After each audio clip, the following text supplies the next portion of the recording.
if you're looking to improve your rowing technique, you can give yourself a head start with one tip. This, taking your feet out of the foot straps. It's kind of like running a comb through your hair, okay? It kind of untangles some of the things that you could be doing wrong with your technique, because in order to row with your feet out of the straps and not fall off the back of the machine, you need to have a good technique. Now the thing is that I get quite a lot of messages from people saying, oh, I tried to row with my feet out of the straps, couldn't do it, given up, going back to normal. And the truth is that those folks that can't row with their feet out of the straps, they're the ones that really need to learn how to do it, because the reason they can't do it is because they have a poor technique. Okay, so today's video is going to show you how to row with your feet out of the straps. So if you're one of these people that have tried it and haven't quite got used to it, then please leave me a comment. And of course, if this video helps and you learn how to row out the straps and you see the benefits from it, I'd love to hear from you, so leave me a comment. So, on with the video. Okay, quickly, I have to show you what goes wrong for a lot of people, okay, before we can get anywhere near saying how to row out the straps. So, common rowing issue is to row like this, okay? Everything's rolled back, you tug yourself forwards with the straps, okay? Knees come up and whatever. And so this is kind of an exaggerated version of the technique that we are trying to undo by rowing out of the straps, okay? Because you can't tug yourself forwards, and that tugging yourself forwards is half the problem when it comes to technique. Because as you get to the back of the stroke, if you tug yourself forwards, your knees come up, your posture rolls, your hips are pointed backwards, everything's going backwards, and you have to try and come forwards again. So you want to do everything you can to avoid tugging yourself forward with the straps. As you get into higher stroke rates when rowing, there is an element of security of being in the straps. So once I get above around about 24 strokes a minute, I want to be in the straps so that as I get to the back of the stroke, I can just brace myself along with my core to be able to to be able to stop, really, okay? But I'm not tugging myself forward. So that is kind of ultimately what you're teaching yourself to do by rowing out of the straps. However, it's also about getting power into the machine. It's about getting all of your legs into the machine efficiently and, of course, powerfully. So if you're rowing a kind of half sliding, jerking all over the place, you're not putting a full leg drive in. So that's really where everything starts. So let's take feet out the straps. Of course, this is a good time to say that if you're going to try this yourself, the first time that you do it, don't take your feet fully out of the straps, okay? What to do is loosen them right off, so there's about the gap of that much between your foot and the strap. So if it does go wrong, you come back, you can just flick your feet up against the strap and catch yourself. But for most of the rowing you're doing, your feet aren't you don't have that safety net in your brain of thinking, that's okay, I can get this wrong. Because you want to make sure and give yourself a little bit of a shock. So back to the legs, and I'll slow down exactly what you're supposed to be doing with the stroke, okay? Now again, this is one of these do what I say, not what I do, because I know I don't have the most incredible technique, but I can at least show you this part. So, come into the front with a good posture, okay? So good means that your hips are pointed forwards, not tucked back, okay? Your back is in a nice powerful position. You're not bolt upright like a door. No. You're kind of like a nice forwards tilt, 1 o'clock towards the front of the machine. Arms are straight, nice and loose and kind of relaxed, ready to brace as you drive, okay? So you drive through the stroke, and then when your legs get to round about halfway, that's when you swing over your back, legs continue to go down, and then you pull in to a finish with the handle at round about sternum height, okay? Textbook stuff is all very good, but it's blooming hard to do in the throes of rowing. Trust me, I'm not saying it's easy. But the point is, the first point here is that your legs come and your legs are down before you finish the stroke, okay? Before your back comes into that swing and your hands come in, your legs are done. Now it's pretty quick. I mean, if I do it, it's like legs, back, arms, okay? Legs, back, arms. But my legs are coming all the way down before my hands come to a finish. So if you just watch that part of my legs and then my hands, you'll see that the power from my legs has all gone into the machine before I finish the stroke. And that is the key thing here when it comes to rowing with your feet out, because I'm out of straps. The key thing here to rowing with your feet out the straps is to get all of that leg power into the machine, because this is what is generating most of the momentum that is what's going to cause you to go flying off the back of the machine if you get it wrong. Okay, so if you're still pushing, I can't even do it wrong actually, if you're still pushing, and then you get to the back. And that wasn't even powerful, and I almost flew off the back. That's where it goes wrong. Okay, so you want to drive, legs down. Drive, legs down. Now I'll just give you a quick, just in case you're like, oh, he's cheating. I'm at 22 strokes a minute right now, and I'm rowing at 1:52 pace.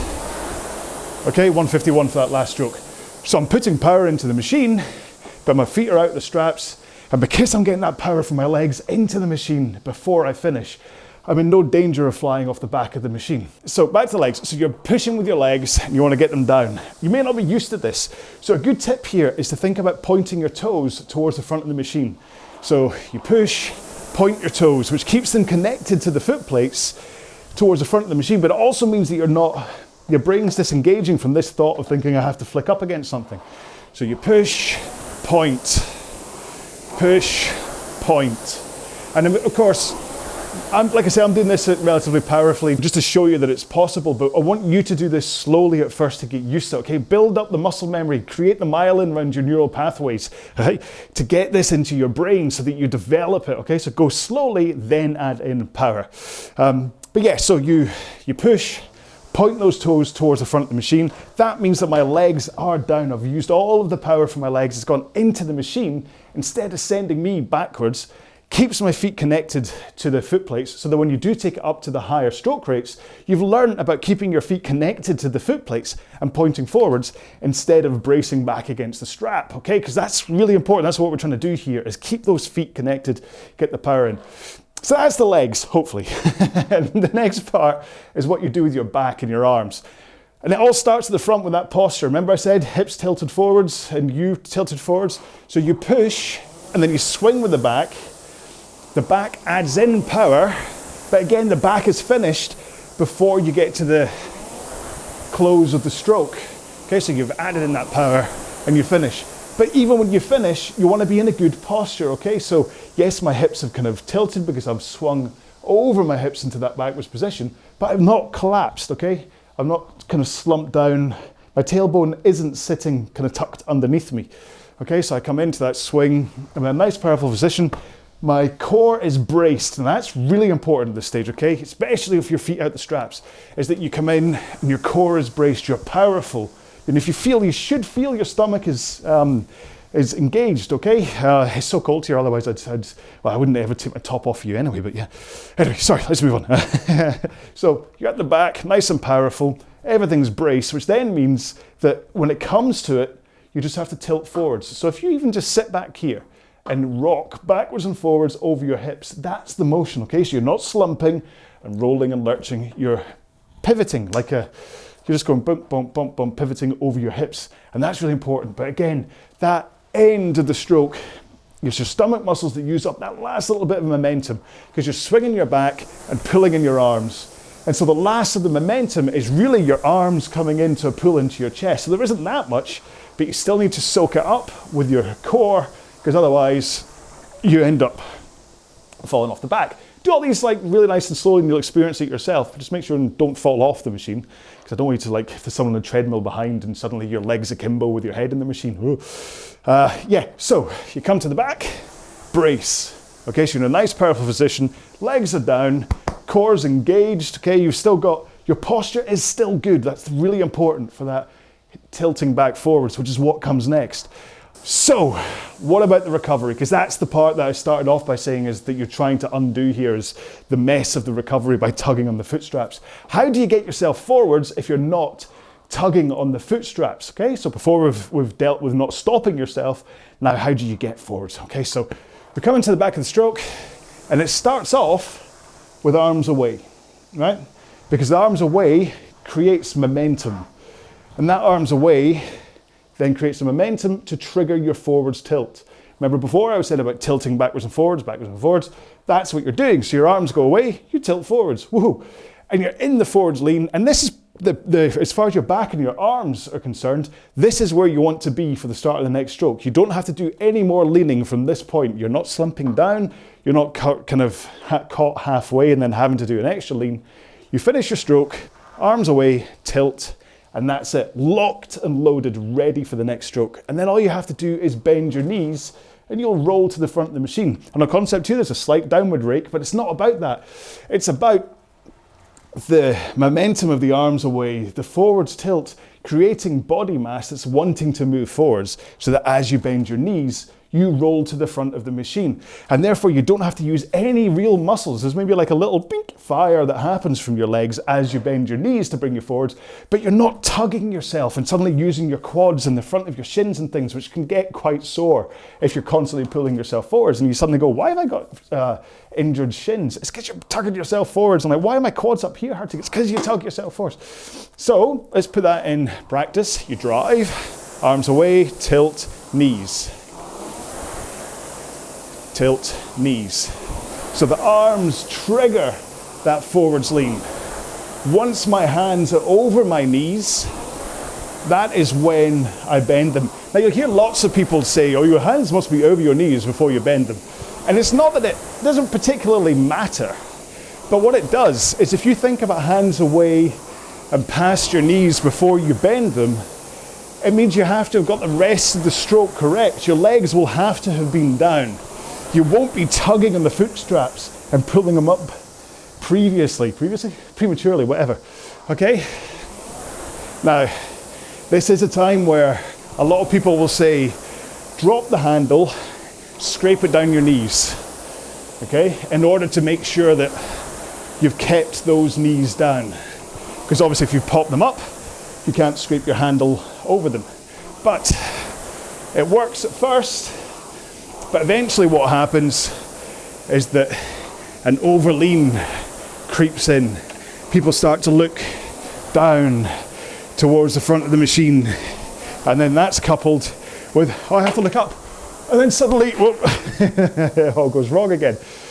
So if you are an early knee riser and you want to use the handle scrape off your knees technique in order to keep them down, by all means do. But once you get used to it, I want you to get back into a neutral height of your handle so that you're pulling out and then back in a relatively straight plane. Now I think about going over the top of a table and under a table. Over the top of a table, under a table. Okay, so my table's only about that thick. I just go over the top and under. And that gives me a little bit of a relaxed release from my body. Come in, relax, forwards.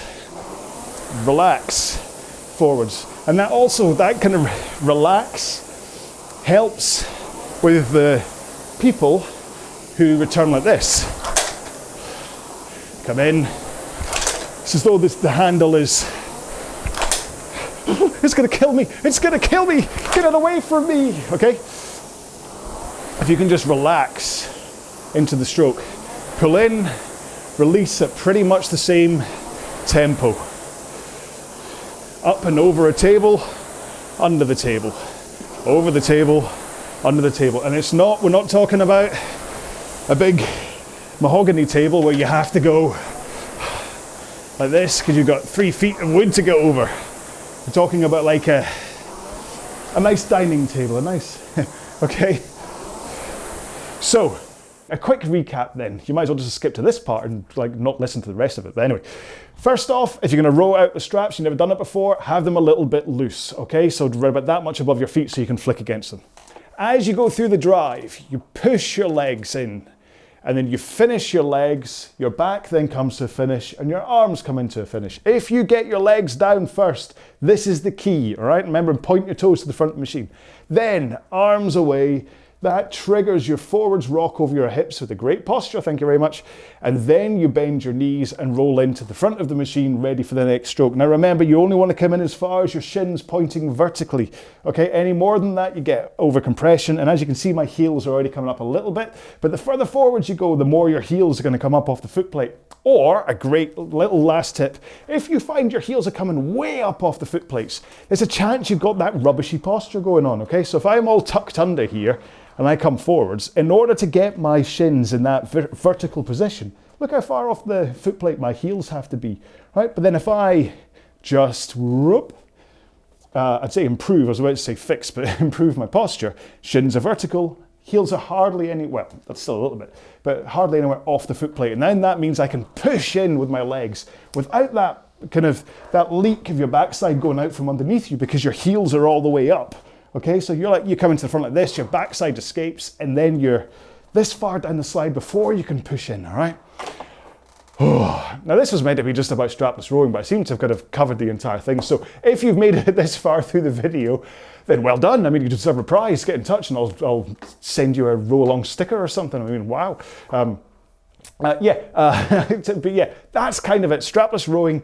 Once you do it, like you do it for a few sessions, you do it in your warm-up, do it in your cool-down, and then kind of strap in for your main session and try and think about the principles that you've learned through your strapless rowing.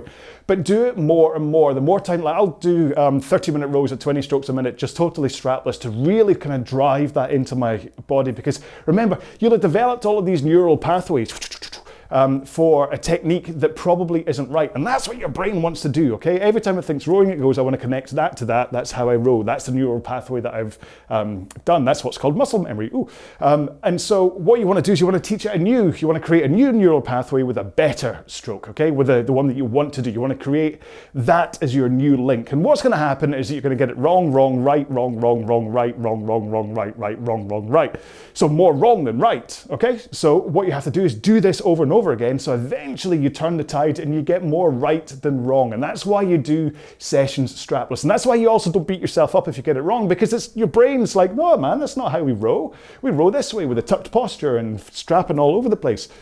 Don't worry about it. Don't beat yourself up for not quite getting it right. You will get there eventually, as long as you keep doing it. As long as you don't go, I didn't get that right the first time, and then bail on the idea. The fact is, if you want to have a good, efficient, powerful, injury prevention style technique, then the technique you'll develop from strapless rowing is one that's going to give you that. If you carry on with that tucked posture and everything leaning backwards, you're going to end up with lower back problems, with butt problems. You're going to end up with tennis elbow from that jerking from the front. You're going to end up with sore shins, sore hip flexors, all because you don't have a technique that kind of is meant to fluidly power into the machine. So I'm not even talking speed and stuff. I'm just talking about injury prevention and efficiency. And the longer you can row from the fact you're not injured, the more efficient you are, so therefore you can row for longer, the better workout you're going to get, the more calories you're going to burn, the fitter you're going to get, and eventually the stronger, more powerful you're going to get, okay?